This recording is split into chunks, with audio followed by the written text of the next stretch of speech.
So now on to the training. So for today's training, it's called Don't Get Ghosted by Text. So we did a survey. So one of the things you may have realized is that when you registered for this office hours, we asked you a question. We asked you a question about what is your top frustration right now about hiring technicians.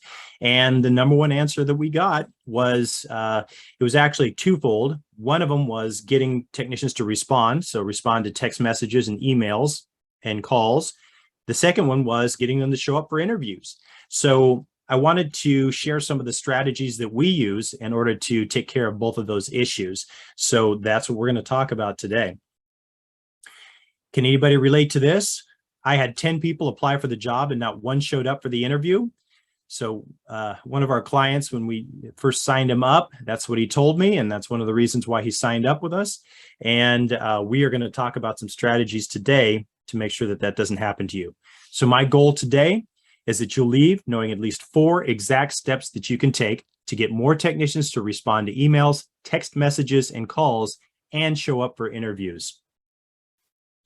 So if you've been on previous calls, you know that I like to start with the frustrations. So what are the frustrations? So the big frustration is they don't return calls. So if you've had a situation where you've had a good conversation with a technician, or you're just reaching out for the first time and they don't return the calls, or they don't respond to texts or emails, or they don't show up for interviews, those are the frustrations, and you're in the right place because we're going to talk about that today.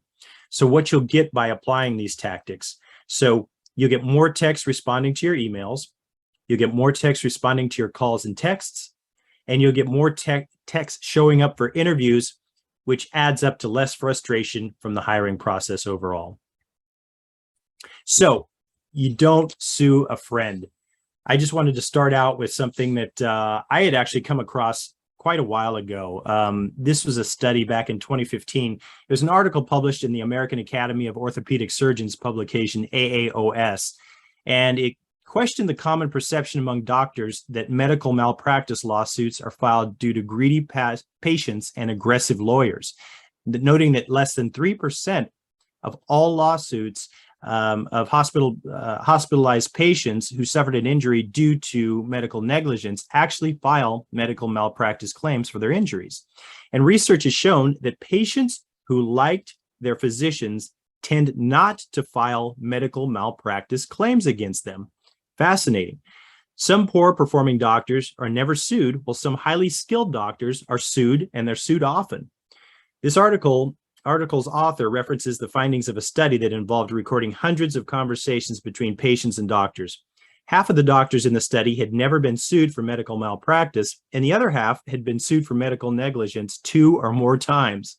The study found that doctors who had never been sued spent, on average, 3 minutes more with their patients than doctors who had been sued. 3 extra minutes prevented a lawsuit. The author further states that prior studies analyzing the root cause of medical malpractice lawsuits have all found that the breakdown in the patient-physician relationship was the root cause.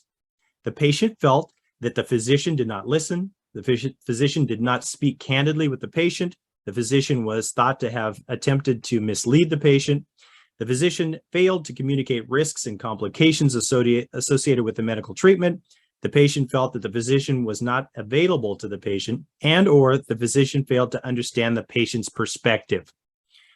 Hopefully you can see where this is going.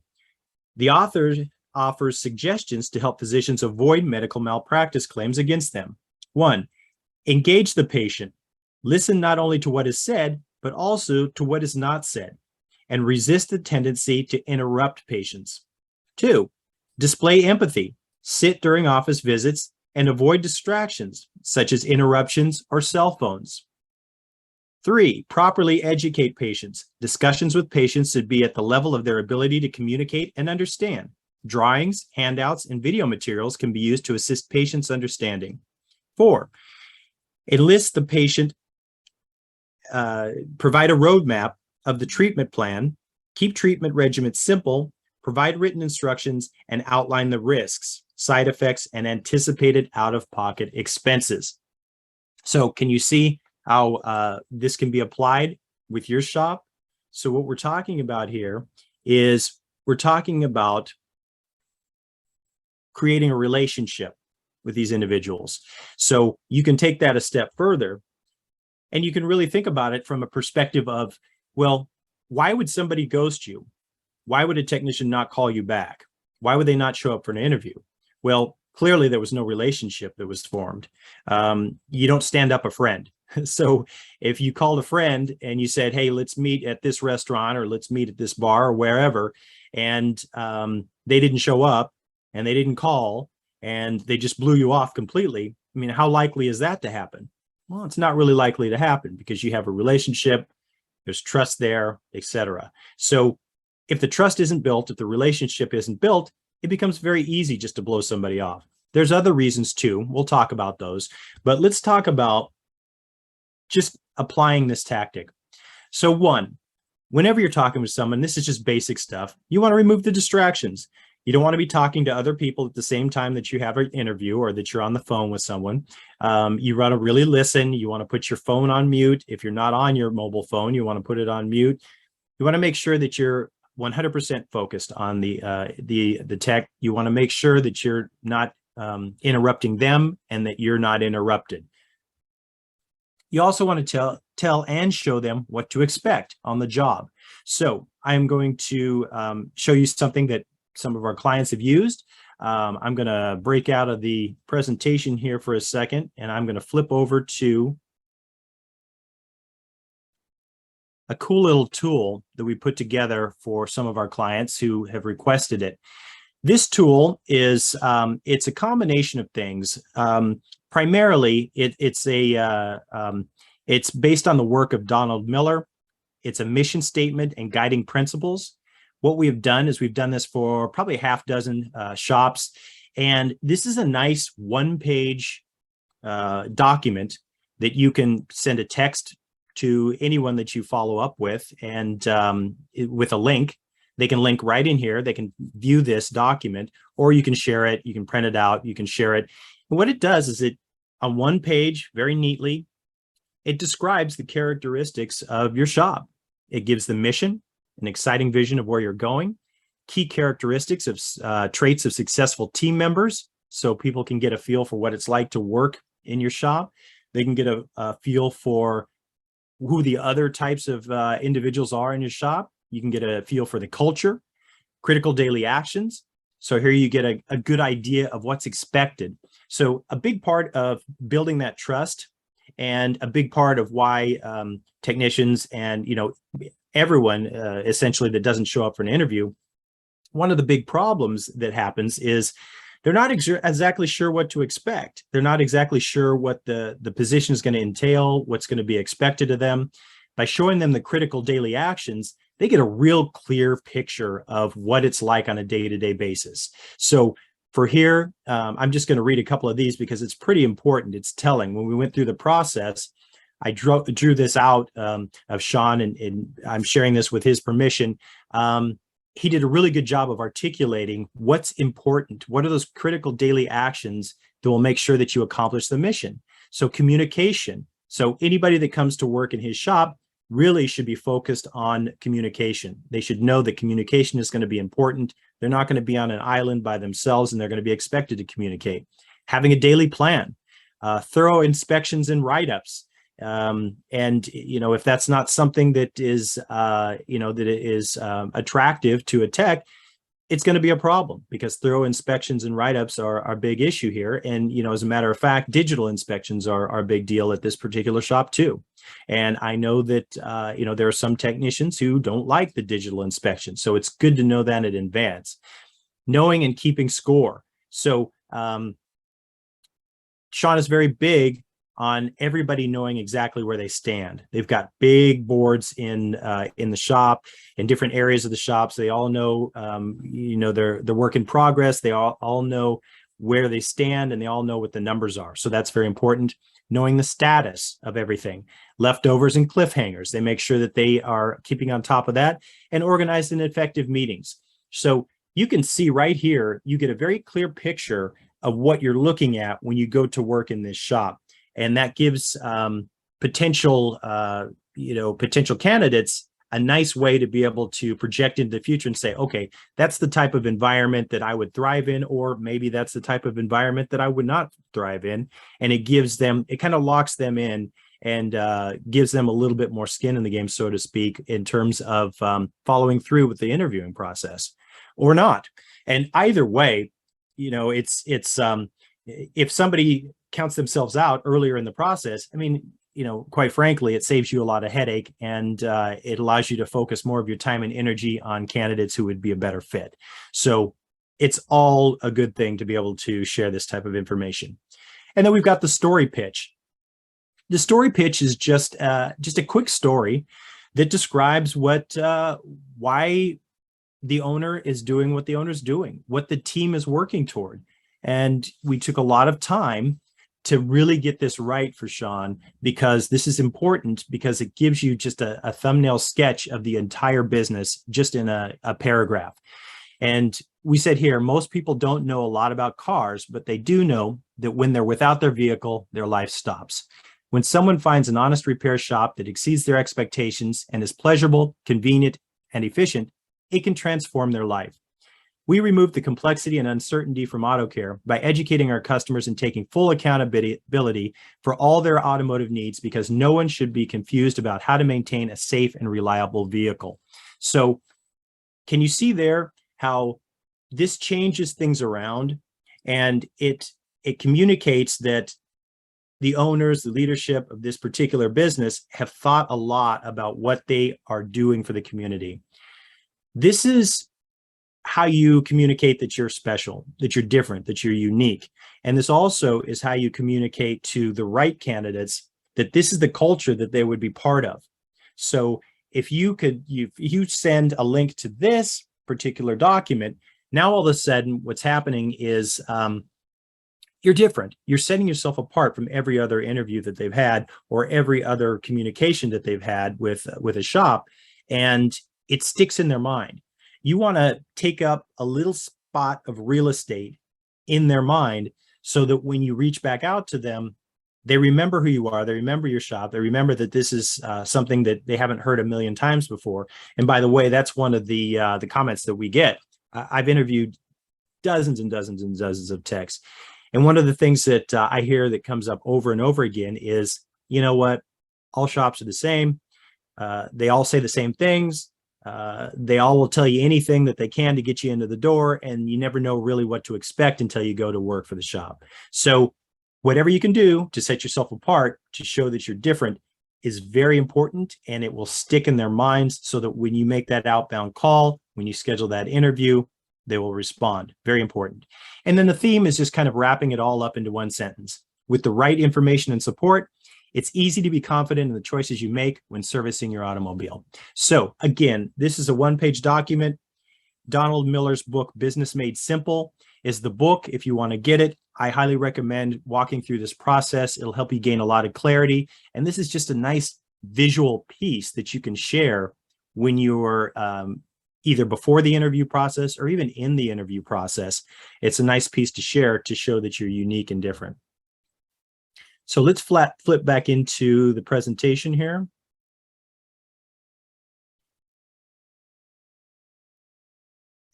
And then you want to be honest about your value proposition. A value proposition is about how you set yourself apart. And it's just a fancy way of saying, what is the employee experience? What would employees, your other employees, say is the best benefit or the top benefit of working for you? We've actually worked with shops, and they've gone through this exercise, and we've put it in the ads. Hey, here's what our employees say. Hey, here's what our techs say about working here. And you give 5 or 6 bullet points of the positive aspects of working for your shop. And that's another great way. It's social proof. So it's proof from your existing employees that you run a business that's a great place to work. So that's very powerful as well. And then spend time with them. Talk about their life and what's missing and what's important to them. This is how you bond. This is how you make a connection. And, some of the best shops that I know of are clients that really do a good job of not only hiring technicians, but also retaining technicians. They spend a lot of time here. And, there's one particular shop that I've got that I just talked with, and I'm not going to mention his name yet, but I'm going to get him on one of these office hours. He's agreed to do it. We just haven't set the date yet, and he has a fantastic system for going through this process. So I'm really looking forward to sharing that with you in the next month or so. So what are some of the other ways that you can accomplish this? Well, this is how you increase your pay. You don't have to wait. So I love this line. So this shop owner that I'm going to get on one of the future calls, that's what he says. When he sits down with someone, he shows them the compensation plan and he says, hey, you know what? You're in control here. You're in control of your pay, and you don't have to wait for us to, give you a raise. It's all based on merit. It's based on efficiency and productivity. And he walks them through exactly how to do it and say, hey, look, if you're ambitious and you want to raise, here's how you can do it. So that's very attractive for someone. It's controlling your own destiny. And texting a link to something cool about your shop. So you can text a link to the mission statement and guiding principles that I just shared with you. You can text a link to a review platform. So if you've got a bunch of great reviews on Google, you can text that link out. If you've got a particularly good website, which I hope you do, you can text a link out to your website. There's lots of different ways that you can do this, but something visual that you can text out just as another additional touch. By the way, we're going to talk about additional touches because, if you set an interview, hopefully you're not setting interviews 2 weeks out or 3 weeks out. Hopefully you're not. But if you are, you really need to touch base within that time frame because, you know what? I don't understand it, but people don't put things in their calendars all the time. And they forget. So we need to remind them because it's our responsibility to make sure that these interviews happen. So reminding people over and over again that you have interviews coming up and doing it in a way that adds value, doing it in a way that sets you apart, shows that you're unique, is very effective. So texting out things that remind, keep you top of mind in that text mind. And then end the communication with a clear next step. Don't be mealy-mouthed at the end of that conversation, whatever the conversation is. Make sure everybody's clear on the next step. What's the next step? Are we going to talk? If we're going to talk again, we're going to talk on this date at this time. Or if we're going to have an interview, okay, we're going to have an interview here. Make sure they have the address, the location, make sure that they have all the information that they need in order to follow through on that next step.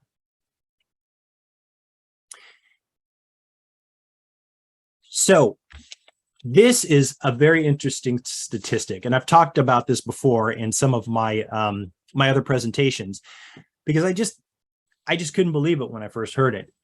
But now when I look at what's going on, I look at what's going on with mobile devices. You go into any situation and you just see, everybody is just basically consumed by their mobile devices. It just really makes sense. So this comes from Time Magazine. This is a May 14th, 2015 article. And the article says the average attention span for the notoriously ill-focused goldfish is 9 seconds.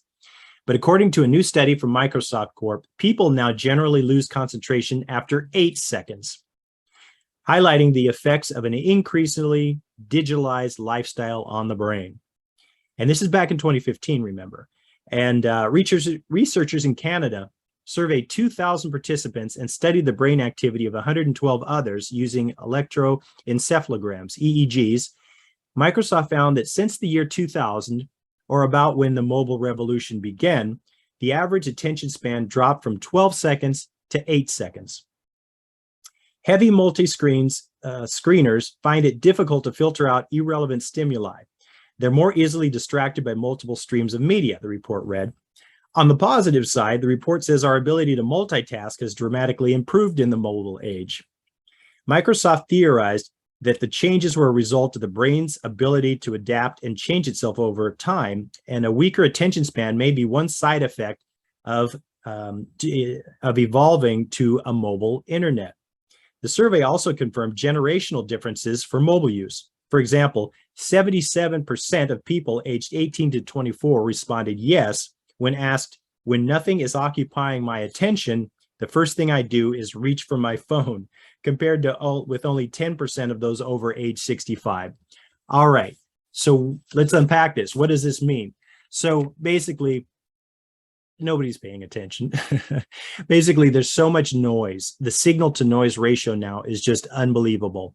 And we've got things coming at us so fast. I've read lots of statistics about marketing and how many touches you have to make to get a marketing message to seep through.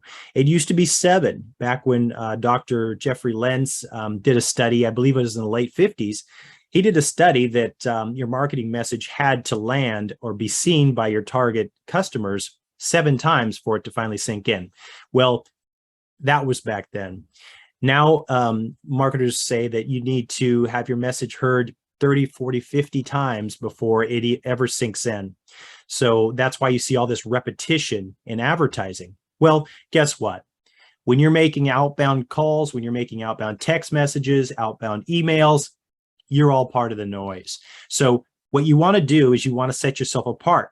You want to grab that portion of the brain, the reticular activation system, that notices what's important and what needs to be focused on. You want to grab that right away. It's like being in a crowded room. If you've ever been in a crowded room or a restaurant or something or a networking event, and there's lots of chatter and murmur and you can't really hear anything distinctively, but all of a sudden somebody says your name, and it doesn't matter where they are in the room. They can be all the way across the room, but you hear it because they said your name.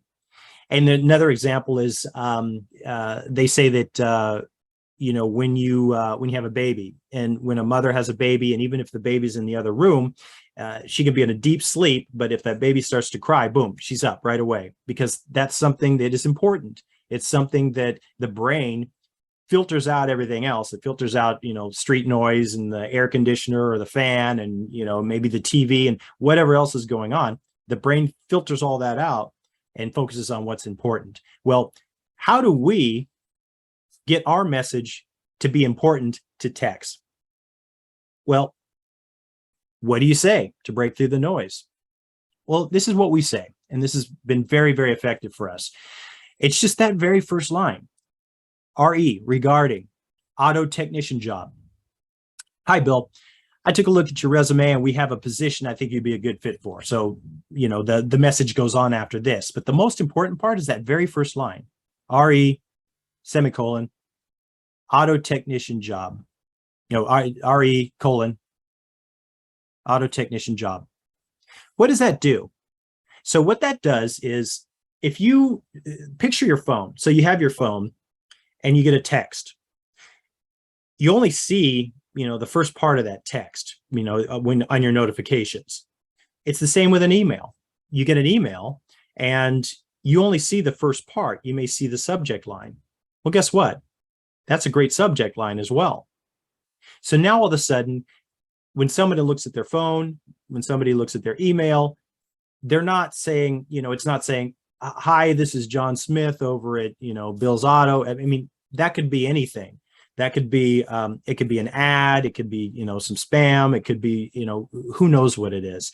But when you start your message with RE, colon, auto technician job, boom, they know exactly what it is. And you know what? Even if they aren't looking, even if they're happy where they are, if they see that, they're at least going to scroll down a little bit and they're going to say, okay, well, what are they offering? They're going to see, because what's in it for me. So that's one way that you can immediately get more responses. And we've seen more responses because of just adding that. And you can add that anywhere. You can add it on your text messages. You can add it in your emails, wherever you're going to communicate. That is a great way to increase your response rates. So let's shift gears and let's talk about smart ways to get text to show up. So one of the things that happens when you set an interview is, there are lots of things actually that happen when you set an interview. One of the things is, if you're in the moment, and this happens to all of us, if you're in the moment and you're having a good conversation, you may agree to things that later on, in retrospect, you look back and you say, why did I agree to that? So you almost have to remind people why they agreed to something in the first part, in the first place. So one of the ways that you can do that is set the expectations for the interview. So, somebody may get off the phone, you schedule an interview with a tech, it's, 2-3 days later, and the tech a day later is thinking, why did I schedule this? Do I really want to go to this interview? What? I don't even remember. You don't know what's going on. They may have talked to, several different shops. They may have had a couple, a good day at where they currently are. And now they're thinking, well, why was I looking in the first place? I mean, who knows? There's all different types of things, but you've got to understand the psychology here. So when you set the expectations for the interview and you say, hey, look, here's what we do in the interview. We do this, this, and this. It'll give you an opportunity to come in. We're going to show you around. We'll talk about what's important to you. We'll show you what we have going on here.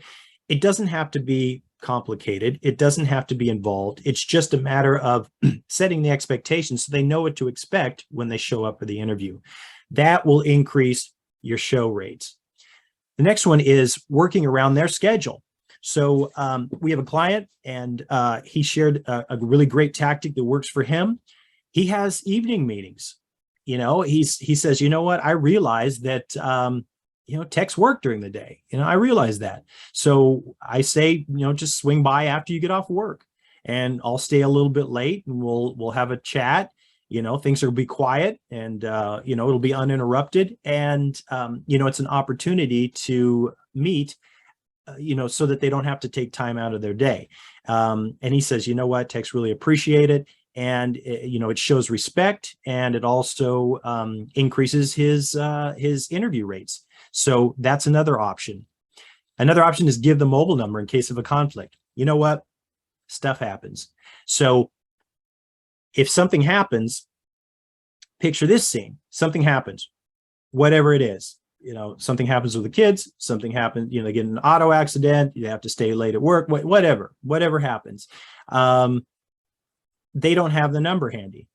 It becomes very easy for them to just say, oh, well, you know what, I'm busy with this, and, I'll get back to that later. And guess what? Get back to that later never happens. If you make sure that they have a mobile number, your mobile number, preferably, in case something happens, if there's a conflict, and they can just shoot you a quick text and say, hey, can we reschedule? It is going to increase dramatically your reschedule rates and your interview rates, because now it's easy. Now it's simple. They've just got your number right in their phone. And I've done a previous session on why it's so important to have mobile numbers and to use mobile numbers when you are prospecting for candidates. But it's very important. You should have that as part of your process. So give them the mobile number in case of conflict, or give them any number, somebody that they can call just in case or text in case there's a conflict, so you can get that rescheduled. And then follow up several times to confirm. I know, I already mentioned this. Yeah, it's just something you have to do. If you're a couple days out from an interview, you want to contact them a couple times. You want to remind them, hey, looking forward to seeing you. We've got this and this and this going on. Yep, see you on Thursday at 9 a.m. or whatever time it is. And then the day before, hey, tomorrow, I'm looking forward to showing you XYZ. Can't wait to see you and meet. And then even the day of, hey, we've got that meeting in an hour. Just want to let you know that we've got everything set up. Looking forward to seeing you. If you can remind them several times, it's going to increase your show rates. And then provide the logistics: time, date, location, address, etc. This is another thing that I don't understand, but somehow locations, addresses, all that kind of stuff just doesn't get into the phone. So reminding them via text, via email, hey, this is where we are. This is the address. If you want to park, you can park over here. If you don't have any room on the, on the lot to park, it's like, hey, okay, here's where the parking is. Oh, by the way, we're right across the street from, Joe's Diner, whatever. Give them logistics, so there's no confusion about getting there. And then spur of the moment interviews. We have another client who, if somebody comes and they drop off the resume and he's got an extra 20 minutes, he'll say, just come on back. So they get it done right there, right in the moment. They don't have to chase them around and try to, they got the resume right there, and it's not a big deal. So if you have that flexibility and you do have people that just stop by and drop off their app, Just do the interview right then and there. So another thing that I wanted to mention is something that's just really basic, but it helps out a lot in lots of different situations, particularly if you're going to ask for referrals. And we always ask, excuse me, we ask our clients to ask for referrals. The bottom line is, you've done a lot of work, especially today. You've done a lot of work to get candidates interested. You've done a lot of work to get in front of candidates. You've done a lot of work to compile a list of potential technicians who may be a good fit for your shop. You've done a lot of work. You probably spent a lot of money. You've spent a lot of time and effort, and you really need to take advantage of all of that. You want to squeeze the juice out of all of your campaigns. One of the ways that you squeeze the juice out of your campaigns is by asking for referrals. So there are lots of reasons why it just isn't a good fit at a particular point in time for a particular candidate. It could be timing. It could be, back to school. There's just lots of things that may, they could have just gotten a mortgage and they don't want to switch jobs or whatever it is. Or they may be going to apply for a mortgage. They don't want to switch jobs. I mean, whatever it is, for some reason or another, good candidates aren't always a good fit right now. So you want to make sure that you're compiling that list. And you also want to make sure that you're asking for referrals, because although it may not be a good fit right now for that particular candidate, guess what? Every technician knows at least one other technician, right? Most of them know lots of them, especially if you grab a hold of somebody that's at a dealership and you have a good conversation with them. They know lots of folks and they can refer to you. So the referability habits help in making a referral. It makes you more attractive as a referral candidate. It also makes you, it cements that trust, that level of trust. It turns up the dial on the trust. And this is something that I got from Dan Sullivan. He is an entrepreneurial coach. He's coached thousands of entrepreneurs and highly successful business owners. And he broke down what it takes to be referable. And it's kindergarten. It's so simple. It's ridiculous. And it doesn't matter where you are, from, a top CEO, all the way down. He came up with these 4 habits that if you follow these habits, you are referable. People will trust you. People will think you have integrity, and people will feel comfortable referring you. First one is show up on time. It's just as simple as that. Show up on time. All the calls, show up on time for the calls, show up on time for the meetings. Don't leave them waiting, all that good stuff. I know lots of shop owners that do the power play, and they let them sit and sweat in the office for a while before they show up. You know what? There was probably a time when that worked, but right now you just want to show up on time, and you want to be as respectful as possible. That's important. 2, do what you say. That's a simple one too. If you say that you're going to send something to follow up, a follow-up text or follow up via email, make sure that it happens. This is an integrity thing, and this is also a trust thing. Finish what you start. Follow through. You always want to follow through and say please and thank you. It's just, like I said, this is kindergarten stuff, but it's really interesting when you put it into context. And I can give you a personal example. Back a long time ago, a couple decades ago, I wasn't feeling well. And my fiance at the time, she got me an appointment at UCLA Med Center. It was Cedars-Sinai, one of the top doctors at Cedars-Sinai. And she ended up getting me an appointment with him to go in and see him. And it was just a nightmare. I went in to see this doctor. I waited, I think, 90 minutes after my appointment. I went in and sat down, and they went in, sat me down, had me take my shirt off. And I sat there in a cold exam room for another 20, 25 minutes with my shirt off, freezing.